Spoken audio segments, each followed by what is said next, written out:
You are about to enter the Shockwave Skull Sessions podcast on shockwaveskullsessions.com. And now your host, Bob Nalbandian. So do we have a topic, or are we just winging? We're just winging, dude. Okay. That's the way we fucking do it here. Well, I don't know. I brought a topic. All right. Well, you can share your topic with us. So first, no, not tonight. I mean, when I hosted, when I. That's true. No, this is just a filler episode. I do want to talk about the fantastic Don Felder interview you just did, which was amazing. And Thank you. Of course, we could touch on the Last Crack album that we've both been raving about. And I know you just interviewed Butto. And my voice is still sounding like shit, as you can tell. Can you tell? So, dude, I get nothing but love and respect from my peers. I mean, Chris Akin tells me I sound like dog shit. Fucking Monty Connor tells me I sound like ass. Fucking Don Jameson tells me I sound like high-pitch Eric. High-pitch Eric, yeah. And John Harrell tells me I sound like I got a dick in my mouth. I think his quote was... That's always, isn't it, Bob? Yeah, dude, it's love. It's love and respect. You sound like the gay Brian Johnson. I'll add that to my list of compliments. You have to make a list of all these different people you sound like. Man. Actually, yeah, I like the gay Brian Johnson. That's good. That is a pretty good one. The gay Brian Johnson. New singer of DC. There you go. Bob Nalbandian. I guess it's better than the gay Bret Michaels. But then again, that goes without saying. I think I'd rather hear you singing right now than listen to Bret Michaels. Well, I could do my Peter Brady. Matt's probably too young for that. I'm not that young, man. Come on. Yeah. Peter Brady is. All right. Sing me your best Peter Brady. Come on. I'm not saying you know it that well. Let's put it that way. I don't watch the Brady Bunch. Not since I was like 5. But. All right. Well, fuck it. This is another filler episode. We, of course, got Chris Akin from the Classic Metal Show and our fake producer, Matt Hartnett, who's going to take over before my voice is totally gone. So, take it from here, Matt. You want me to take over? Yeah, why not? Okay, well, I mean, I guess we can, let's talk about since you guys are a bunch of crackheads, the Last Crack. Sure. Chris, I didn't really hear too much of the Last Crack until Bob's been talking about them for a while. Sure. And then, but I've really been giving the Burning Time like a real good listen. And that new album, I think it's like you said, it's better. Yeah. I think it's better produced. I think it's better. There's just more crunch to it. You know, the thing I always had with Dave Jordan releases is that, I mean, even though he obviously produced a lot of great albums, I always noticed, especially pre-1992, with like Change and Take Shit and Alice in Chains Facelift and everything, it just really, to me, it was like too clean and compressed. And I really thought like the Burning Time is such a great album, but I thought it would have been like so much better if they would have. I just thought it was like a little too clean. And when you listen to their live, I was listening to a lot of their live videos and stuff, and it's just like, I think the new album really captured their sound. Where I think Burning Time is a great album. I just thought production-wise, it wasn't as good as it could have been, which I think is one of the reasons why I probably never took off like it did, amongst other reasons too. Sure. But I know you have reasons. I think that you feel. Well, first they had a horrible promotional team led by one Bob Nalbandian. I love the fact that he throws me under the bus on the Beto interview. I'll give a quick story. I worked at Roadrunner. I started in 1991 when that album came out. So I don't know if I started just before it came out or when it had just come out. And of course, before that, Roadrunner was known as primarily a death metal label. Right. Sepultura was their big band. They were just put out Arise, or just about to put out Arise, I think Arise had just come out because that was their biggest album at the time. That and King Diamond. And then, of course, they had Deicide. Speaking of death metal, I could do that voice pretty good now. Deicide, Obituary, Malevolent Creation, Gorguts, all that stuff. So, having a band like Last Crack was something new for a small, and Roadrunner was a very small independent. This was pre-Nickelback, of course, pre Slipknot, and Typo Negative. They just signed. It was just before the Slower, Harder, Deeper album came out. So you got to take that into consideration. And they spent, like, I believe, close to $80,000 on having Dave Jordan produce that record, and they had problems in the studio. Their budget ran out, so they had to rush the mix. So that was one of the reasons. And you're absolutely right as far as the promotion team. Roadrunner really, I think, unfortunately, blew their wad on the production cost of that album. And when it came to breaking it, I think they didn't realize how expensive it is to break a band like that onto major radio when you're competing with all the major labels. The grunge movement is hitting hard with Pearl Jam, Soundgarden, Nirvana, Alice in Chains, blah blah blah. So yeah, it was a difficult, very difficult thing to promote at that time for a small indie label.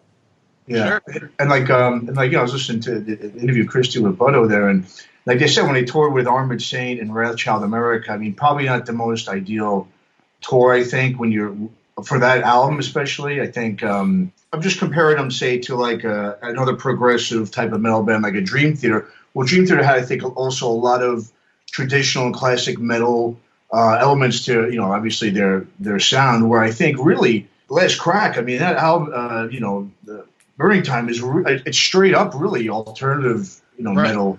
Where and like I said, and you said it too, Chris, in an interview, and I totally agree. That was probably about a year or two behind when all that stuff got big. I mean, that was definitely ahead of its time. I really way ahead of its time. Yeah. Absolutely. And the thing is in most people's circle, of bands that don't make it huge, they seem to end up on one of those tours. And certainly, I'm going to preface this by saying in no way, shape, or form would I ever be shitting on Armored Saint or Wrathchild America, who I love both of them. And certainly Armored Saint has shown that they are one of the great metal bands of all time. Yeah. But if you look at bands like Last Crack that did not make it, a lot of times their first tour, their first taste came on a tour that made no kind of sense. And I'll point to one that's local here, and I don't even like these guys, but I do know that their career kind of got off to a rocky start, and they're still struggling to get past, was the band Mushroomhead. Mushroomhead, obviously, here in Cleveland, they are the Beatles. No question about it. They really? Oh, yeah. Here in Cleveland, if they announce a show, any size show, they will sell it out. They'll sell a 15,000 seat Blossom Music Center out. So they're bigger than Slipknot there. Well, they were before Slipknot. That's always the big argument. Right. Yeah.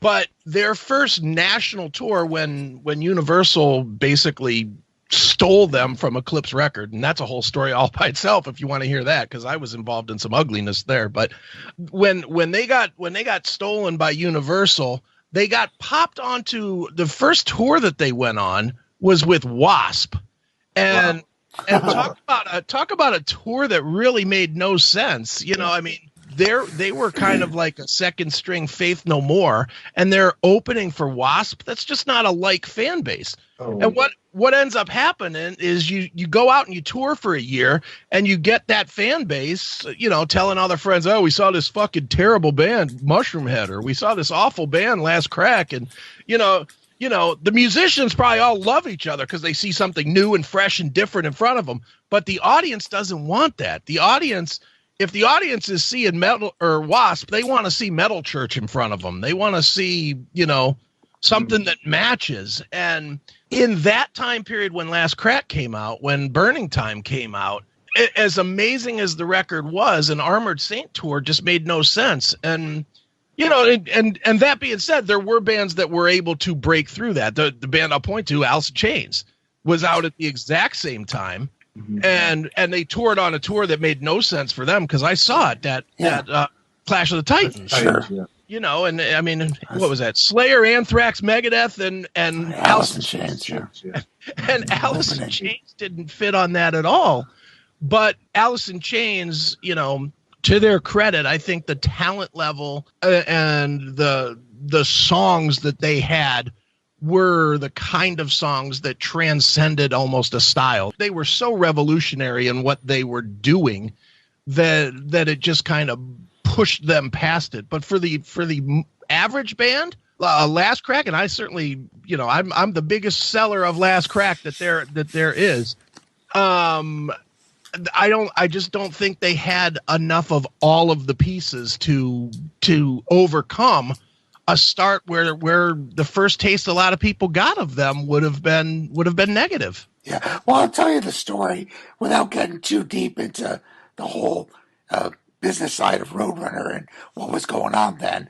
But as far as Clash of the Titans, I know because I was dealing with Megadeth and Slayer and all that during then, because we were trying to get Sepultura on that bill, which would have made obviously a lot more sense. Oh, yeah. Sepultura were breaking through.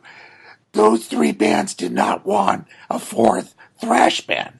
Everybody loved Alice in Chains. You may remember shortly after that, Alice in Chains went out with Pantera, which was equally as kind. And I think Alice in Chains, which to their credit, and I love those guys for it, they didn't want to be clumped into that Seattle grunge.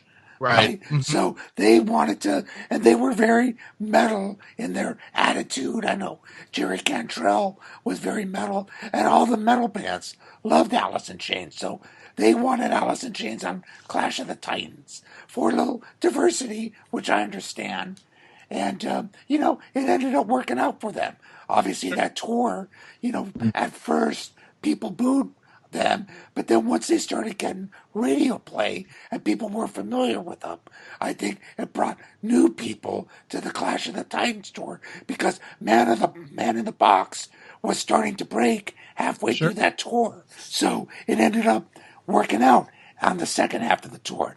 Now, as far as Last Crack, the reason they toured with Armored Saint, it was slim pickings for an independent band. They did not have a tour budget. In fact, all three bands toured in a van, in a like a 10-passenger van, not even a tour bus. Oh, wow. That we're talking band and road crew. And our Armored Saint had just put out their fantastic album, Symbol of Salvation, on Metal Blade, which was also an independent. And, we were close, Roadrunner with Metal Blade. We wanted to do a good package tour. And so that worked out. Of course, Rash Child America, I think they just signed with Atlantic at the time. So, that was basically the tour that was available. And Armored Saint were going through some very difficult times then. Dave Pritchard had passed away. They also recorded Symbol with Dave Jordan. So, in that sense, the package was good. They all got along great. Armored Saint, very close friends of mine. I don't want to come off sounding like Eddie Trump, but I've known Armored Saint since 1981, and I've been close friends ever since. So, none of the grunge bands would help out anyone but their own. And if you listen to the grunge podcast that we did in 2011, I was talking about that, how all the thrash bands took out the grunge bands. Megadeth, Metallica, they took out the grunge, alternative, new metal bands. When those bands took off, they didn't help any of the bands that helped them. They just helped their own.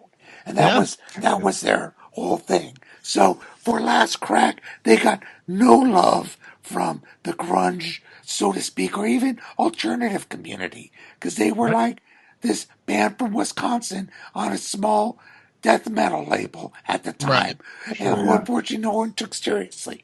Also, what really hurt the band, and I hate to say this, was their first album. That album cover. Yeah. For Sinister Funk House. People despised that. It wasn't a great album, nothing compared to Burning Time. But, and again, very different from Roadrunner release. It was stuck out like a sore thumb. not just musically, but the album cover. So it didn't sell anything on Roadrunner. And they pushed it. So all the press already said, oh, Last Crack, they're the band that bombed the naked guy on the cover. So they would not give Burning Time. Believe me, I tried pushing it down their throats. And I was new. It's my first record company I worked for. And I kept telling Doug Keogh. And I just started at the label. So I had no clout. But I'm telling him, dude, this band is going to break big. You got to give them time. But they're an independent label. And it was the independent philosophy. You know, you record a band in the studio for 10 grand. They sell 10 to 15,000 albums. They bust their ass touring in a van, which all these death metal bands would do. They had a loyal following, and they made money. You sign, 20 or 30 of those bands. You're making a lot of money. And that was Metal Blade, Century Media, Roadrunner, all those independent bands' philosophy. And that's how they were able to build up, to sign the Slipknots, the Nickelbacks, the Goo Goo Dolls, and break those bands. But they had to start out small. So Last Crack was definitely premature in that. And Doug Keogh, he knew. Monty Connor knew. But that was their formula. They push them this much, they're out of budget because they've spent so much on the recording budget. And not to mention, the band had, which I was unaware of until I saw them live, they actually didn't play with Armored Saint in L.A. because Armored Saint played separately because they were too big in L.A. So they both played separate shows at Exposure 54. But Last Crack were going through internal problems with Butto and the rest of the band, and apparently with management as well. So that added a lot of fuel to the fire, and that's why the band ended up dissolving. I also think too, the thing about Burning Time is it's a deep listen, right? It's not like a catchy, album. There's no big choruses or hooks. It's more of like you sit down, you put your headphones on, you get the, you read the lyrics, you smoke a joint or have some drinks, whatever. It's one of those kind of, albums that you really kind of, it's a serious listen. It's not a casual background like, oh, hey, who's this sort of thing? I mean, it'll catch your ear, but I think it's really when you listen to it. Every time I listened to it, I listened to it the first time, I was like, okay, it's good. Listen to it a second time, I'm hearing stuff I didn't hear the first time. Third listen around, same kind of thing. And I think it's one of those. It was almost kind of destined, I think, to be a cult classic. I mean, regardless, I think of any of the marketing push or anything. I think it's just one of those albums that. I kind of compare it to another Roadrunner cult classic. It's one of my favorite albums of all time. Is Karma to Burn. Their first album. It's the same kind of thing. It has the same sort of ambiance to it. It's deep. It's dark. It's melancholic. So, in Burning Time, I think is right along that. And it's not something that I think everybody is going to catch on to. It's something that, like I said, is really destined to be a cult classic. But at the same time, I think the band, especially when I'm hearing a new album, I think it really, if they would have put out something, if they didn't break up, soon after, and they would have released maybe an album on a different label afterwards, I think they really could have, with better production, I think it could have taken off because that was right in the heart of that whole alternative thing, right around 93 or so. So, yeah, Butto was a genius. I mean, lyrically, he's awesome. And he made that band. I mean, they tried to continue without him. It didn't work. There was definitely chemistry with Butto and the band, and that's why he comes back into the fold, and it's magic. This is like just the next Burning Time. Yeah, you know what this one is too, and it's the only real difference. And I agree with you. I the thing about this band, about Last Crack, and people were probably wondering, what the hell are these guys rambling for a half hour about this band I've never heard of before? But the thing about that band was they're one of those bands that people that heard it love it, and but the number is so small. It's like, I started talking about, I've been talking about this band forever. This, honestly, Burning Time is one of my top 5 albums of all time. Wow. I've probably listened to it 10,000 times. I mean, I have played it and played it and played it. I don't think I've ever gone a month in my life since 1991 that I didn't listen to it. It's that kind of a transitional record for me. It has personal meaning, and it has, it has a lot of reasons why. But it's one of those records that I can't stop listening to. But when I say the name, most people are like, who the hell is that? But the few that know, and I knew Bob had worked them or worked with them. When I told Bob I had a new Last Crack record, he was like, holy shit. Yeah, I wasn't aware. You know, and then I've told a couple of friends, just, you know, I had it on my Facebook, and a couple of friends were like, Last Crack, is it the same band? And I was like, yeah. And they immediately, I kept sharing the Icicle video for the, you know, it's their first single, Icicle.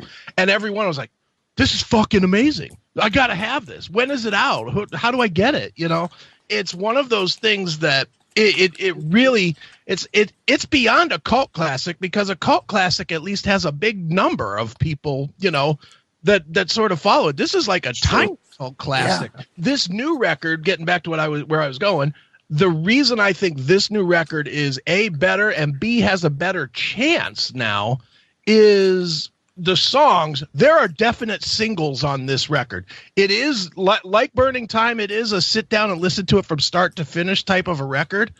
But there's 3 or 4 songs that could easily get floated to radio and work. There, you know, Blame or Passenger or Icicle are all.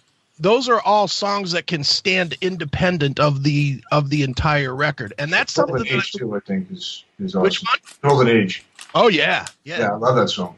Yeah, I mean, what I think is that for the Uprising, they do have some songs that can stand on their own, and that is the, you know, with Burning Time, and Bob, you probably remember this, and Matt, you probably don't, but they tried so hard to make. I always thought they picked the wrong song. They picked Energy Mine to be the single, and it was on Headbangers Ball and stuff. I remember seeing it on Headbangers Ball. You know, I was excited. I was like, yeah, there's my band, Last Crack, and my ex-wife would be like, who the fuck are you listening to? You know?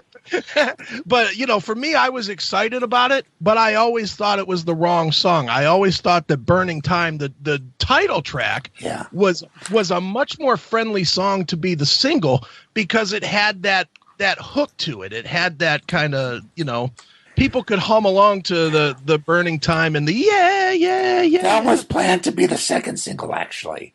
They started with Energy Mine because it was a bit heavier. They didn't want to go with, and then I agree, if they went with Burning Time, the first thing people would have said that he's a Bono clone. He's trying to sing like Bono, because everyone compared that song. It's almost like a heavier, like a heavier U2 song. So they didn't want to obviously go with that, which made sense. But do you really not want to go with that, though? I mean, let's face it, U2 in 1991. Yeah, I take that comparison. Well, you know, that's why I said they wanted to do it as a follow-up single. The plan, again, was to have 2 singles, thinking that Energy Mine would break. But believe me, dude, we could not get it on radio play. They hired a promotion agency.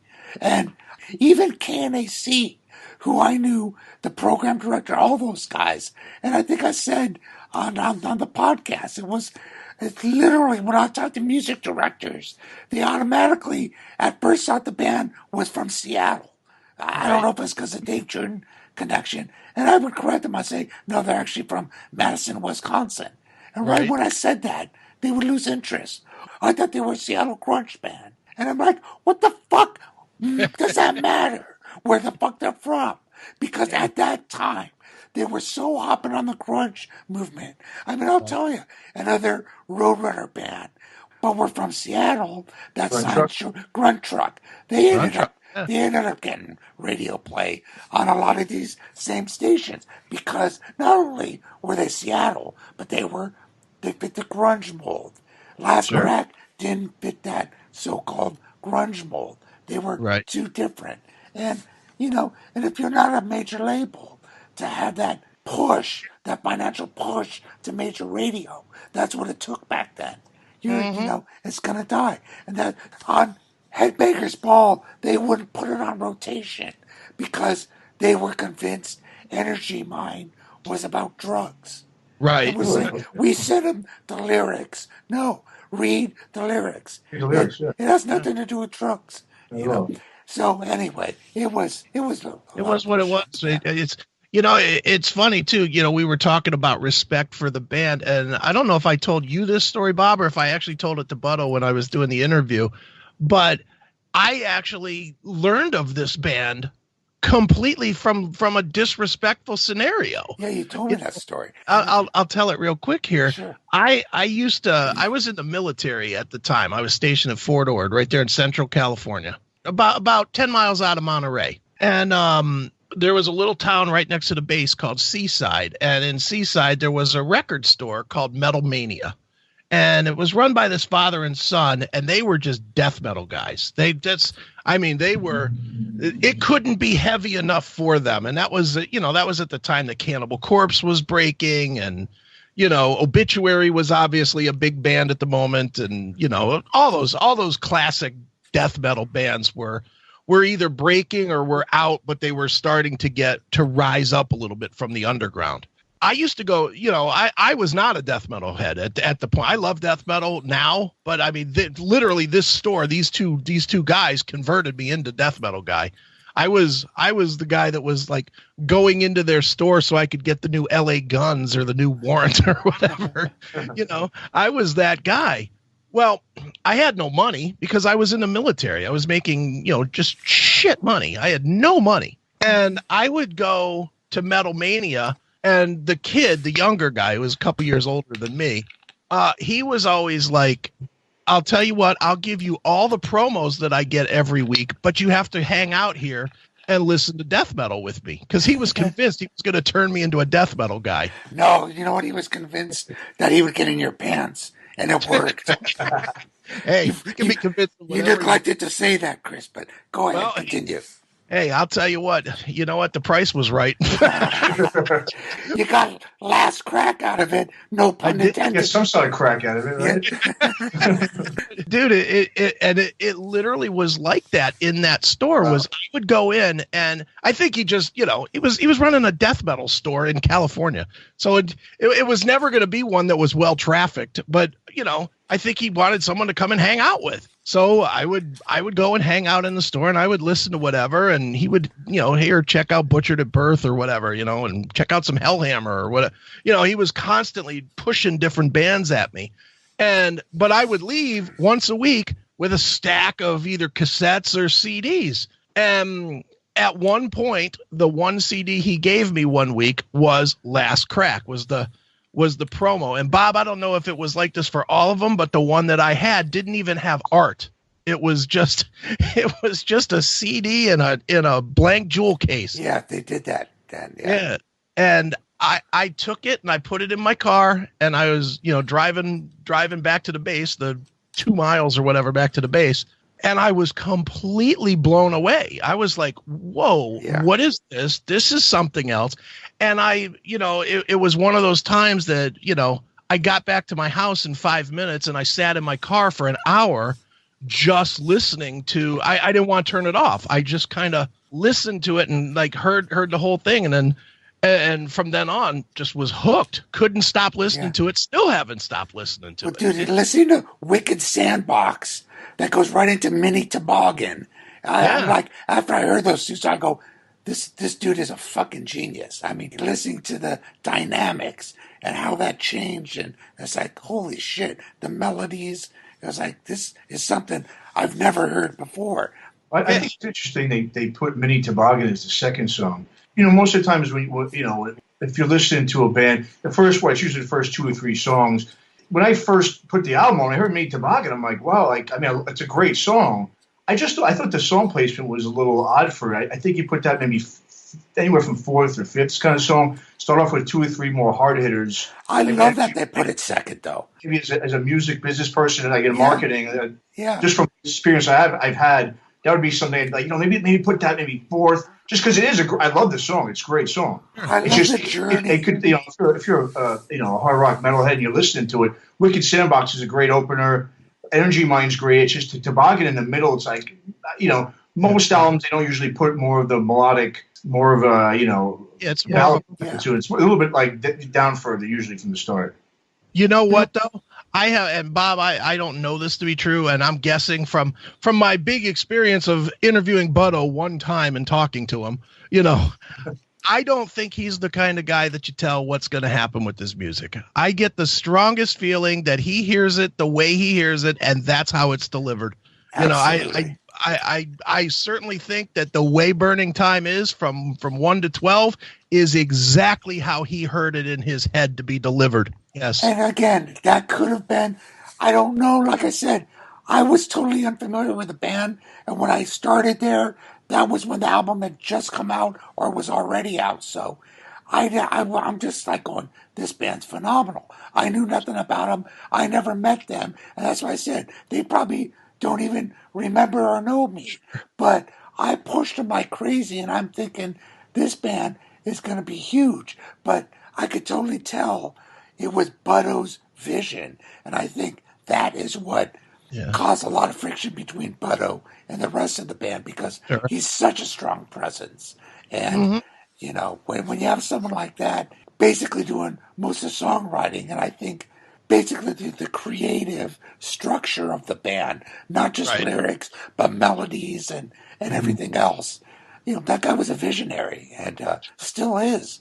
I'm hearing this new album. But it's funny, when I heard your story, I got to tell you, I had a similar situation with a record store when I started at Roadrunner. There was a record store on Hollywood Boulevard. They sold used records, and they sold a ton of Roadrunner records, all the death metal stuff. When I was basically running Roadrunner's LA office. They just opened an LA office. So I was doing retail, I was doing radio, I was doing press, everything on the West Coast. So I had to kind of split my time. I would deal with all the record stores. And I talked to this guy at this Hollywood record store. I would go in and meet this guy, and he would push all this music on me. And I, of course, would give him all this Roadrunner swag, posters to put up, and he loved it. He put it all up. He was selling it like crazy. And then he would give me all this super underground industrial music and newer music. And this is 1991. So, this is before Ministry's Palm 69 and all that. So it was, just the beginning of all this stuff. And I'm going, this guy reminds me of me, 7, 8 years earlier, collecting the new wave of British heavy metal stuff, or 10 years earlier, I should say. And he was selling demos of bands. Right. And he gave me his demo. And I thought, wow, what a cool name for a band. And I look at it, I go, Fear Factory, this is cool. It was Dino Cazares. He worked at the store, and he knew more about metal. And at the time, he was pushing all those bands, Cold Chamber, Korn, System of a Down when they came out, Static X. He produced a lot of these demos by these bands and really got that whole, I credit that guy for the whole new metal movement in LA. Sure. He was so instrumental. And of course, not only did he end up signing, Fear Factory signing with Roadrunner, because he kept pushing bands to Monty and to me. And Monty signed a lot of his bands. He basically made Dino kind of like a silent A&R man at the label. So there you go. So that was how influential record stores were back then. If you had somebody in a record store that would push metal on you, that meant everything, because you were never going to hear these bands on the radio. So our job as a record company, as an independent label, we pushed the people that worked there. We gave them free shit, stuff they liked. We would hope that they would play it in store. When they had guys coming in looking for, the new Tool record or the new Soundgarden, they would push a band like Last Crack on them. Or if they're looking for Pantera, they would push the Sepultura on them. Yeah, that's how it worked back then. Which was pre-internet, Sure. It was such a different time, and to be honest, it was such a cool time. I mean, I remember. I even now have in my collection. I must have 100 records that nobody knows, because I kept everything. Because I'm a music junkie. I can't get enough of it, and I was always that kid that part of my week was getting my Concrete Corner tape. just because I knew that would be like 8 new songs from 6 of them I would have never heard of the bands before.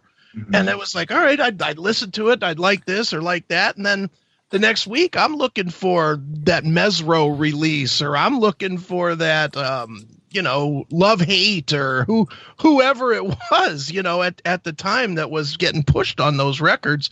The record store was so important. I honestly think that's one of the big reasons that music doesn't transcend now, because there's no camaraderie anymore. There was something to going to that store and making friends with that guy that ran the store and sharing the music. And then somebody would come in and they'd be like, oh, what are you guys listening to? Oh, well, this is Fear Factory. They're new. This is Soul of the Mind Killer, or whatever it was, and then now that kid is listening to it too. And then, they pick up a Concrete Corner because there's one Fear Factory song on it. Yeah. And, that was how we grew our musical taste back then. Now you get a guy here and there that will say, oh, I love this band. But ultimately, music has become kind of a private thing. Nobody really shares what they want, what they're really into, because they don't want somebody to say, oh, that band fucking sucks. Everybody's so afraid of being shit on that they don't, there's not the camaraderie anymore. I mean, dude. Human on human experience. It was that personal experience. And I mean, another story I think we told on, I think it was the second podcast I did with Patrick Scott with Matt. And I think we told the story, record swap meets were a big thing. We would drive out to Hollywood from Orange County, and this had to be 1980. We went to a record swap meet. There was a guy there. We would check out all this shit. He had all the new wave of British heavy metal and European shit. And the French bands like Trust and Ocean and Picture from Holland and Bodine and Bow Wow from Japan. And Pat and I are freaking out. And it was him and his buddy, they pushed it. Oh, check this out, check this out. And we're like, oh, this is awesome, this is awesome. It was Brian Slagle. This was pre-Metal Blade. And he showed me his fanzine. Issue number 3 had just come out of Heavy Metal Review. And then we went to Oz Records, saw him at Oz Records. It was Brian and John Cornarins. And you know who was selling right next to him at a booth? Oh. A bunch of old Rainbow stuff. Because I was the biggest Richie Blackmore nut. I was buying all this Rainbow shit. You gotta listen to that episode, because it's a funny episode. It was Wendy Dio. Oh, no kidding. We're talking 1980. This is when Dio just joined Black Sabbath, Heaven and Hell. And we didn't know who this was. This was just this blonde British chick. And we're thinking, she's got to know Richie Blackmore or something. She's got all this stuff on him. But that's the kind of people you would meet back then at these places. Well, you say it was like an event. You go to the, same thing with me when I was, living back in New York. We drive to New Jersey to a place called Vintage Vinyl. And it had everything. I mean, every type of, heavy metal, hard rock, hardcore, all that stuff, everything.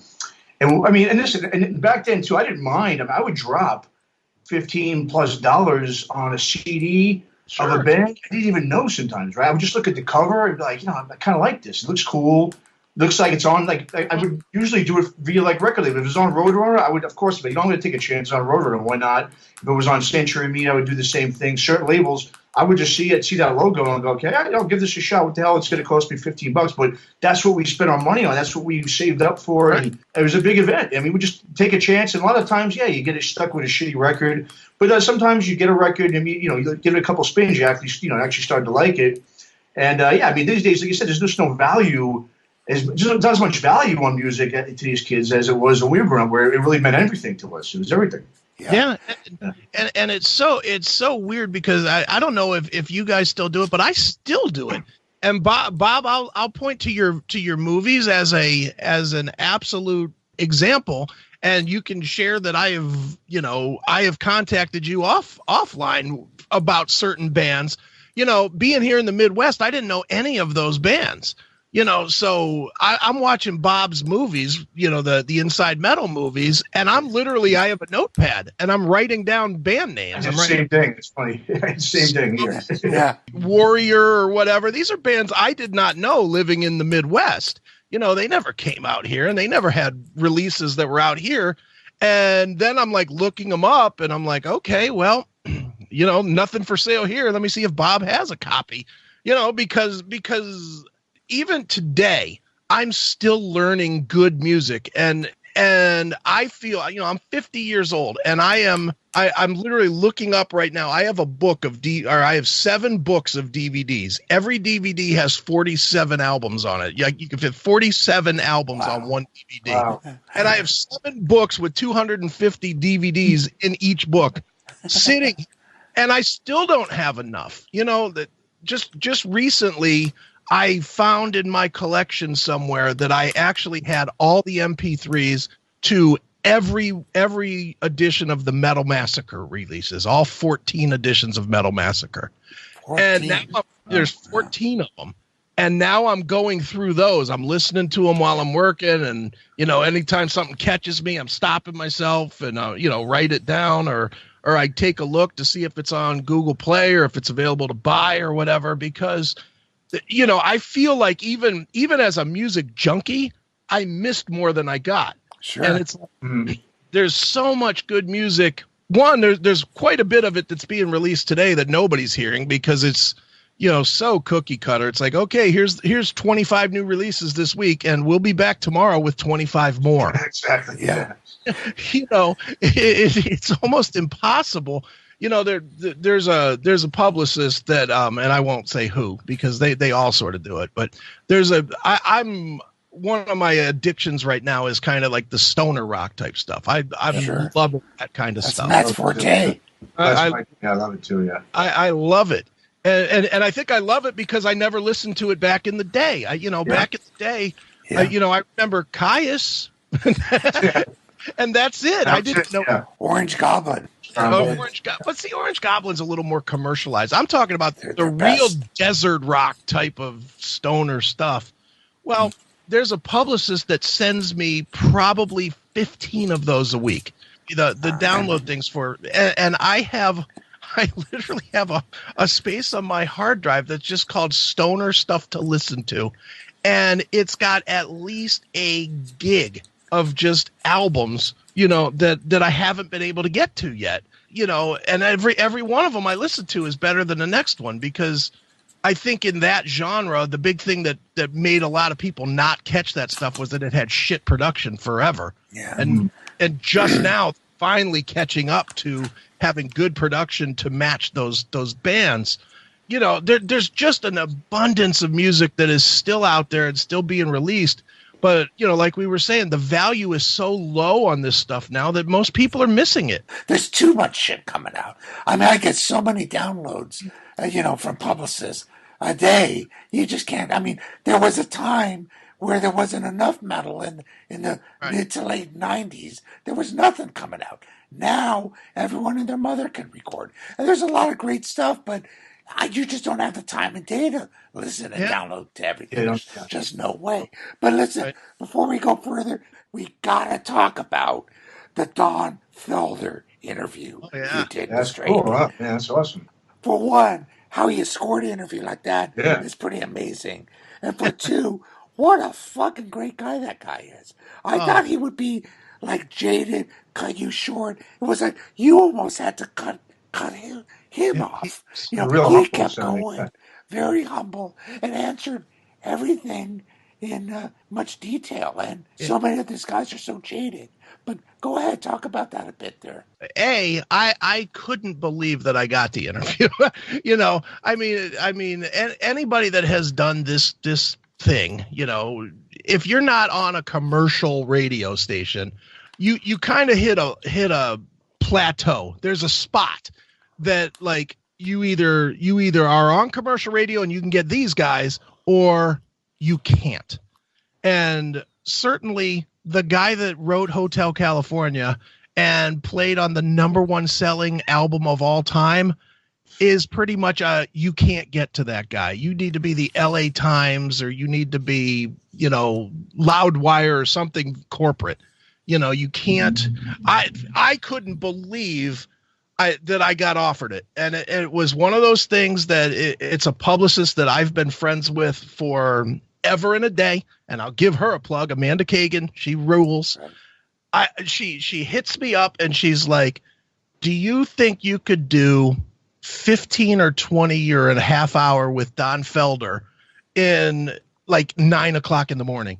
And I was like, I could do 15 to 20 to 30 with Don Felder at 3 o'clock in the morning. I don't care. It's Don Felder, you know? So I definitely agreed to it. And then, you know, I went into it personally saying, I don't want to do a bunch of Eagles questions. He hasn't been in the Eagles forever, you know? And so I tried not to do, you know, too much Eagles stuff. And the stuff that I did try to do was kind of, you know, comparative stuff. Like, you know, is it hard to be creative, you know, when you really have had this kind of success? Is it hard to be taken seriously with solo stuff when you were in the Eagles, you know, stuff like that. But no, he was fantastic. I think he would, if he didn't have more interviews, he would have done another half hour with me. I'm sure he would have. He was great. I ain't gonna lie, I was nervous, you know, and that doesn't happen to me very often. I've interviewed Metallica and Dio and, you know, Geezer and Tony Iommi. I mean, I've interviewed the big players. I've definitely interviewed those guys in my time, but this is Don Felder. This is the Eagles. Yeah. This is. Yeah. You sounded great, man. You didn't even come off as nervous. And I think he appreciated the fact. It sounds to me like deep in his heart, the guy's a hard rock metal guy. I mean, the guy wrote the soundtrack for heavy metal, for crying out loud, back in 1980. It wasn't a metal song per se. Well, I guess back in 1980 or whenever that came out, maybe that would have been considered metal. But, you know, he talks about hanging out with Sammy Hagar and he's got Slash and all these rock metal dudes on the record. So obviously he knows your show is called The Classic Metal Show. I mean, there's a lot of people that didn't do that metal show because of metal in the title. Mm-hmm. And so I think Don is a metalhead deep inside. Yeah. And you could kind of tell by the way he was talking and he was excited about and he said about him being very limited with the Eagles on how he could write and how he could play. He knew he had to do certain melodies that would work for the Eagles, and now he's free to do other stuff and work with other outside players. And he's working with a lot of hard rock metal guys. Funny story, I met some guy years ago who wrote, or at least said he wrote with the Eagles back in the day. And he said he hung out with Zeppelin, Purple, did some work with Aerosmith, and he's telling me, who was the heaviest partying band? And I said, had to be Zeppelin. No. I go, Aerosmith, Steven Tyler. He goes, no. He's going down the line. He goes, the Eagles partying far more than any of those guys. And I always heard about, obviously, Joe Walsh being a crazy partier.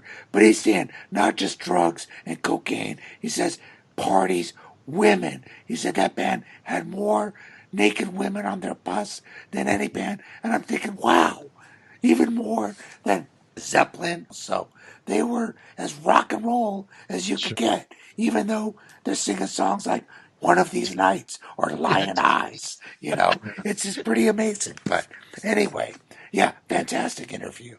Thanks. Yeah, did you catch the part where he actually took a dig at Don Henley? I loved that. Yeah.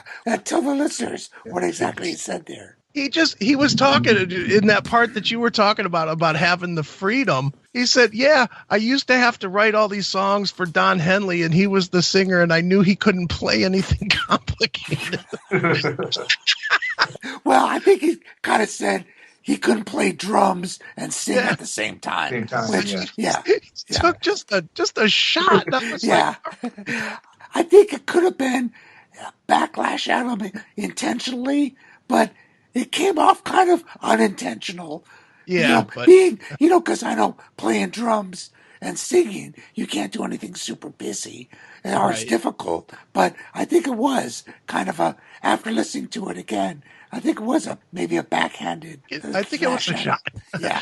You know, the thing that struck me about interviewing him, and I believe me, I was happy with that interview. I thought it went extremely well. I thought I asked good questions, which was good, but the one thing that that struck me was when he was talking about doing his new record, which is called American Rock and Roll for people that want to check it out.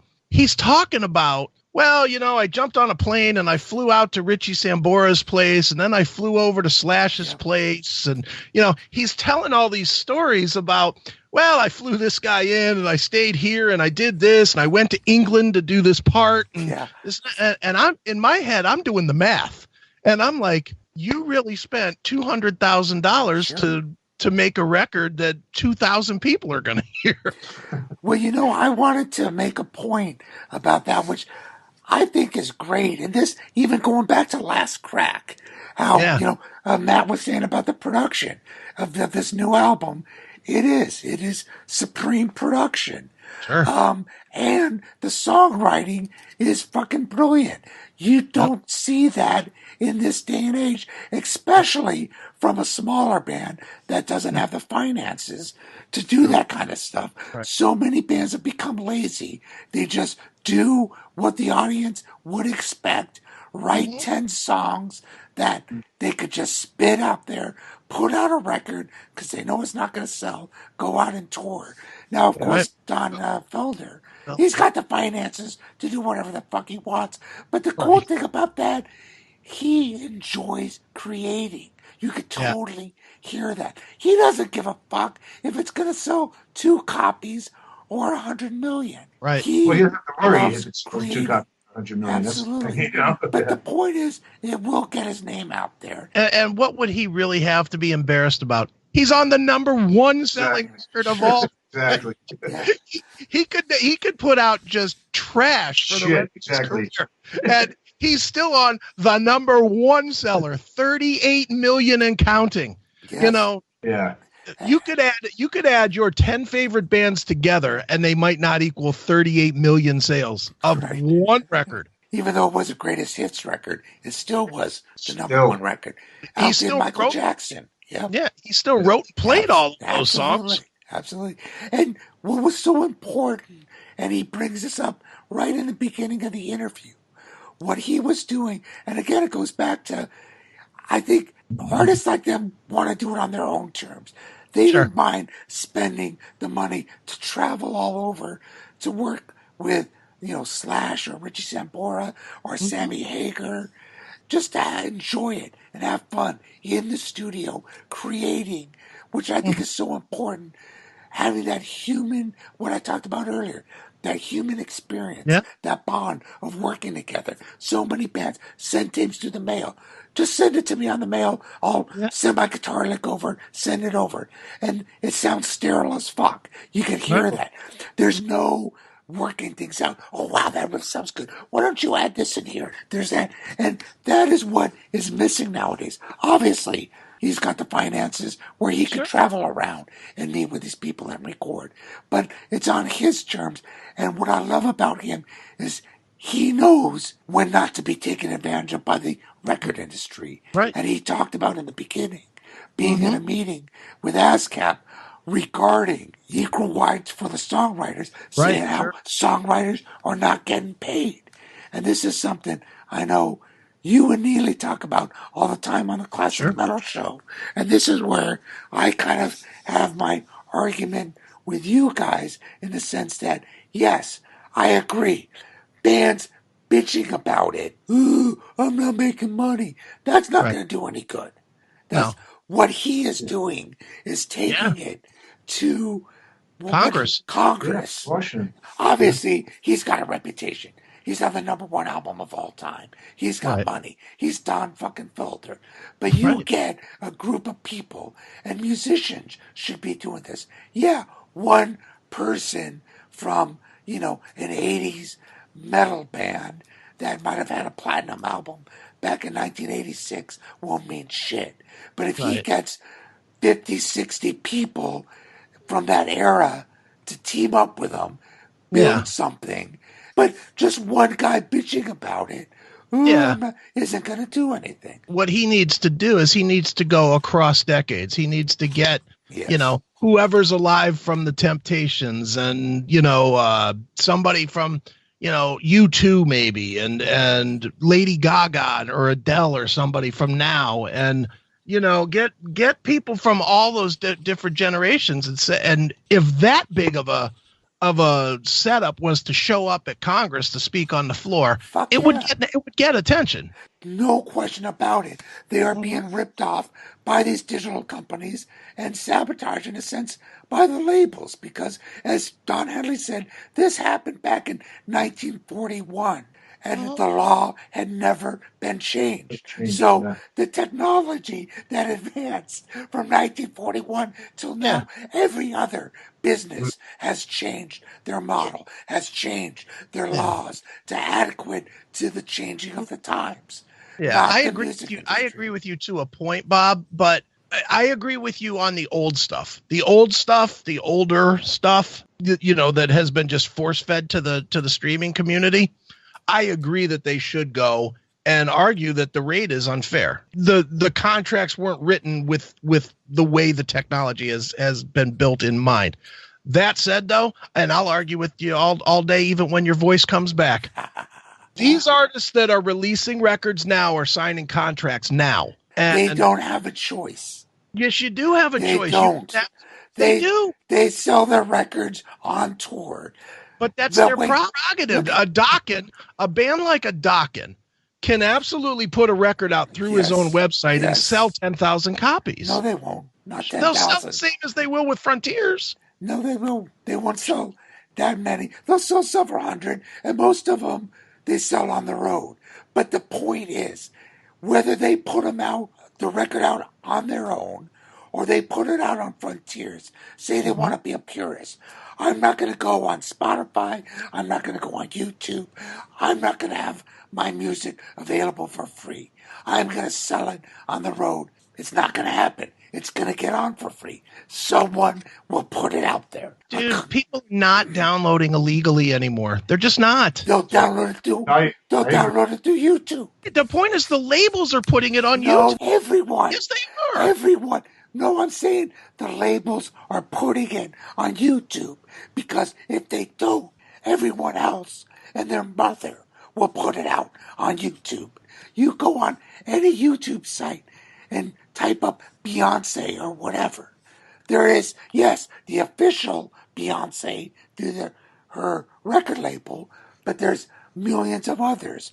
What I'm saying is if you don't put it out yourself, someone else is going to get it out there. There's no Garth Brooks on YouTube. I think it comes down to laziness. I think a lot of the artists are just lazy. They didn't want to do the work to go on YouTube and to fight it. I mean, that's the bottom line. They just don't want to fight it. I agree with Chris. I mean, there's a bunch of bands that are starting to do that now. I mean, I'm actually going to see a band tonight, Speed Dealer, the old REO Speed Dealer band. Yeah. They have a brand new album coming out, and it's nowhere. You can't get it anywhere except for, I think it might be on Bandcamp, which I think gives a little bit more. I don't know exactly how Bandcamp works, but they're just selling it straight from the shows. They're vinyl their CDs. They're not releasing shit online. Now, I mean, yeah, they're a smaller band. They're not as big, so the chances of their music getting on YouTube is a lot less than, a bigger act, of course. But I agree. I think it's just they got to stop complaining and bitching about it and just fight it and get to the fight, because you're not going to win by sitting there and just whining about it. Just Zakk Wylde just announced that he's releasing the Zakk Sabbath record Vertigo, which is it's a start to finish cover of Black Sabbath 1. And they released 500 copies of it. They put it online, said the first 500 get it. They're not going to release it to streaming. They're not releasing it to YouTube. They're not releasing it to anybody. If you didn't get in that first 500, you just don't get it. And I'm a fan of Zakk, and I'm not getting it because I didn't realize that was what it was. But he's controlling his product. And the truth is, think about it. If he sold 500 copies for $20 a hit, because it's a DVD and a CD and all that stuff, he makes all that money. He makes all but the production cost, which is probably about $2. So he makes $18 a hit. How many would he have to sell by doing it the old-fashioned way, by having it on YouTube and having it on Spotify and Google Play and all that? He would have to sell or get plays, a couple of million plays to get that same money for 500 units. I guarantee it will get leaked out One guy might get the CD, put it on his website. What I'm saying is there's ways of it getting out. And something like that. There's always been ways. There's Yeah. always been ways. We were tape traders. You and I both were tape traders. I think the key is when you first release an album now, when you're going on tour and you're selling that just at your shows, you're going to make, I mean, I'd say you're going to make a ton of, you're going to make a good, I think, chunk of change. Well, that's where they make their money. Well, if I see a band I like on tour, like a Power Trip, who I saw, I bought their shirt. I'll buy their CD. Exactly, yeah. And I don't even really collect CDs for new bands much anymore, but I'll support them. And I think people do that on tour. But, right. My whole thing that I continually will argue, and I'll argue it all day and night. If the bands want to release with a record label, if they're signed with Frontiers Records or Inside Out or Century Media or whoever, like I'll use Queensryche with Century Media. Queensryche's obviously a big band. So they're a very big band for Century Media. For Queensryche, what they should have done is, instead of releasing all 11 or 12 songs or however many it was, release 4 of them. Release 4 songs to YouTube and Spotify and whatever. They did the mistake of doing pledge music. It got screwed. I'll tell you why people are signing with labels. Because they are getting in advance. They're not going to give the $200,000 advances. They'll give maybe $20,000. They do give to the bigger bands out there. So there is, to put it out on your own, to sell records, to sit at home, mail out stuff, that's a lot of work. You could do that, maybe make more and more money, or get $20,000 from Frontiers or whatever. But how does Frontiers recoup when they put their product out for free completely the day of release? How do they recoup? This is what people don't realize. All the record companies made deals with Spotify, Pandora, all those companies. That's something people don't know or realize. They all have stock in the companies. They sold out to the artists. What happened when Napster happened, they put an end to that quickly because it was one guy, one smug fucking asshole, much like Mark Zuckerberg, who runs Facebook, who's a fucking billionaire. They could have put the clutch on him. It was a monopoly. They saw this guy in Napster making a monopoly. Record companies did not take streaming seriously until this guy did it. They put an end to that. Everyone else started doing it. With Apple started with iTunes, where they were charging money, 99 cents a song. Then the Spotify's, all that. So they made it so the labels, they said, look it, we're going to give you money. We're going to give you pennies. We'll pay the artists. But giving them at least pennies is better than you and the artist getting nothing. So they went in bed with all these companies. That's what happened. That's what a lot of them aren't seeing. Now, where labels are making money, like the Metal Blades and all that, they are doing stuff by singles, and they're doing special vinyl releases. And that's something that an artist can't really do on their own, because that's expensive. If you're going to press 100 color vinyls, that's not worth it. But a record company that has their own vinyl plants now, or has access, like even a Metal Blade or a Century Media, they could do packages where you get a color vinyl. You got a $100 package. You get signed stuff. That's where the bands and the labels are making their money. Think of this as a fan. I am a fan of Megadeth. I think all 3 of us are fans of Megadeth.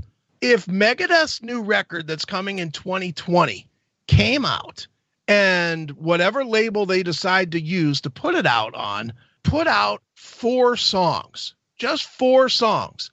And they put it out on all the platforms. They put it out on Spotify. They put it out on Google Play. They put it out on YouTube. They'll get those same pennies that they're getting now from those outlets.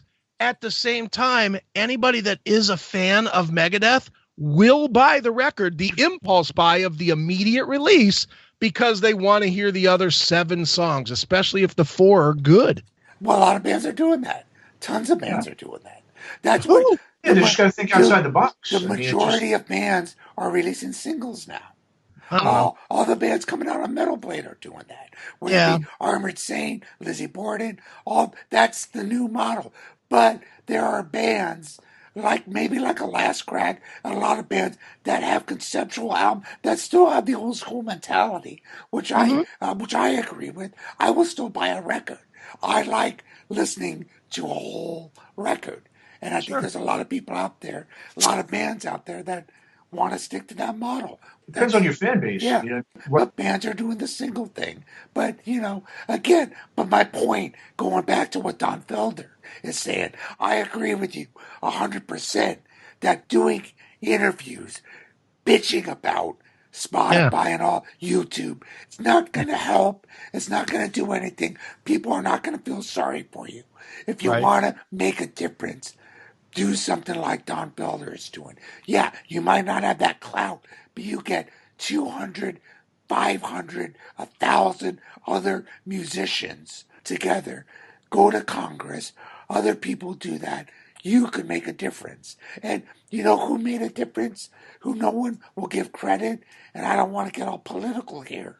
But I thought when Donald Trump actually passed that law favoring the musicians to get more money, which he did several months ago, musicians would give him credit. And they didn't. It's like, dude, give the guy credit where credit's due. Not to get into politics. Whether you hate the guy or not, he's doing something good for the hard-working people out there. Why should the fuckhead... First bad news, of course, they don't want him getting credit for anything, so we all know that. Yeah, well, regardless, I don't want to make a political issue. No, of course. He was one of the people that fought for it. So there are people out there fighting for the musicians. But the musicians have to be organized in that sense. Because when are musicians organized? Not very often, That's the thing. Yeah, that starts with their own bands. Most of the time, they're not very organized. Matt, anything else you want to add? I know you've been waiting long and hard to talk to good old Chris Akin. He's a big fan of the Classic Metal Show, by the way. As he should be.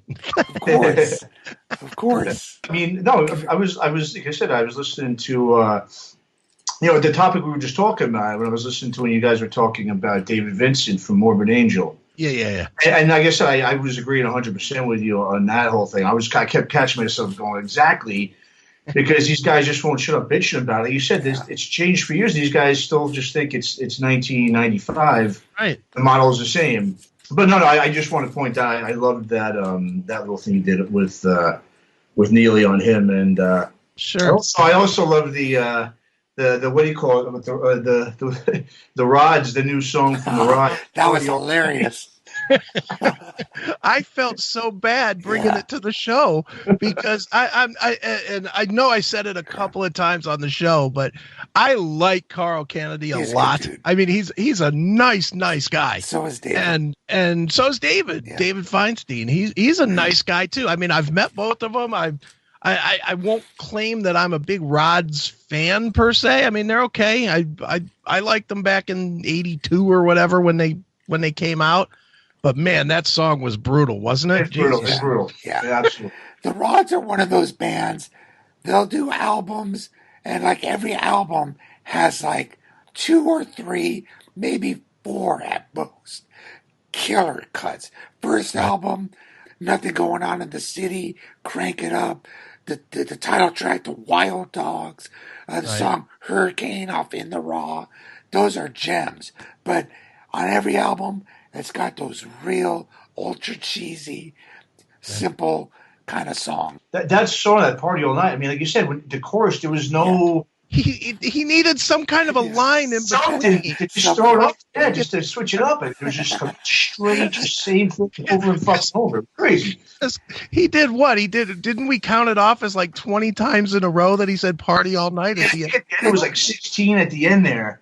It could have been a Budweiser commercial of a bunch of people partying all night. It's like an Andrew WK kind of freaking song. Totally. Yeah. It was like, dude, mix in some line somewhere in there. Party all night, make it feel right. These are seasoned musicians. It shocked me too. I was cracking up. It was hilarious. That was good. Well, and it's funny because I I'm not gonna lie, I was not as prepared as I should have been for that interview. Because I was working on other like life stuff. I hadn't really sunk my teeth into that record. So the morning of the interview was the first time I listened to the record, and I started listening to it, and then I hit that song, and I was like, good God. And there's other songs that are like that too. Not as bad as that one, but it seems like on almost all of them, the choruses are just repeat 4 to 8 times and then move on to another bridge or whatever. But you know, that song, I just was like, I looked at my phone, like my phone was, I was like, come on, this can't be right. The Classic Metal Show, of course, every Saturday night, 9 p.m. to 3 a.m. Eastern Standard Time. For those that can't do the math, that's 6 p.m. to midnight West Coast time, Pacific Standard Time. And before my voice gets totally shot, and thank you, Chris, for filling in. Chris is always a good sport. If you haven't heard the fill-in episode he did with Eric and Billy, what was that, number 16 episode? 16, Yeah, that's up there now. A great episode. Definitely check that out. And, I told Matt, just so people know, why the fuck am I keep doing these episodes while my voice is sounding like shit? We made a pact. We said, we're going to start out doing 2 episodes a week, no matter what. That's what we're going to do. So I ended up having a throat surgery twice. First time was as bad. Second time, my voice got all fucked up. They said it was going to take longer to recoup. I said, fuck it. We're not going to stop because of my voice. If we can't get a fill in, I'll fucking do it. Regardless if I sound like ass. Regardless if I sound like I got a cock in my mouth. It does kind of sound like you choke on a cock. Fuck you guys if you don't like it. There you go. Well, I'm always game to do it, Bob. I love doing it, and I definitely love the Skull Sessions thing, and I'm happy to do my little tiny bit of contributing when I can. Well, I appreciate that. I didn't want this to go down like a couch of metal, where Toby got all excited, and I knew it wasn't going to last long to get him away from his family. We tried doing a CMS kind of thing. I said, Toby, all you have to do, come over 1 night a month. And his wife was for it. She's like, get the fuck out of the house. Go. He would come over. We'd end up getting drunk. Him and I had another Swedish buddy there, Krister. So we'd end up getting drunk beforehand. We had tried to do an episode I think we did like 3 episodes with you on that.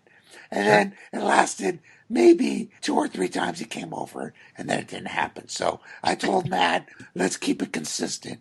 That's something we got to do. So that's why we're doing this, guys. So we're doing it for you. So least you could do is send a goddamn donation. We're pandering. She's to get that dick out of Bob's mouth. That's right. All right. I'm done. Take over, Matt. Close this thing out. All right. Well, that's about it, right? Go to shockwaveskullsessions.com. Check out our new radio, Shockwaves Radio. There's a whole bunch of music on there. We're going to try to get some more stuff on the website, some interviews, possibly some reviews, which it's not my favorite thing to read, but other people do like that, I guess. And, so just check that out. And, of course, always go to Facebook, Twitter, and Instagram for our social media pages for up-to-date news and updates on the Shockwave Skull Sessions podcast. And, thanks again, Chris, last week for filling in, and thanks for coming on tonight. And love having you on. And it was great talking tonight about Last Crack and all the other stuff. And, we'll have to do it again soon. Absolutely. And let Neely know we do plan to get him on a weekend. I want to be in prime form for Neely. I don't want him getting butthurt because I know how emotional Neely gets if he's not included. So we want to be inclusive to everyone and make sure Neely has his chance on the Shockwave Skull Session, because we all know that is the major goal. I mean, being on the Classic Metal Show is cool, but to hit the big time is getting on the Skull Sessions. Right, Chris Akin? You're damn right. That's the only reason I'm here. Goddamn right. Fixing what I do. All right, gentlemen. Thank you again, and thank you all for being a great sport. All right. See you. Thank you, guys. Thank you for listening to the Shockwave Skull Sessions podcast. Subscribe and listen to all episodes by going to our pages on iTunes, Spreaker, YouTube, Spotify, and more.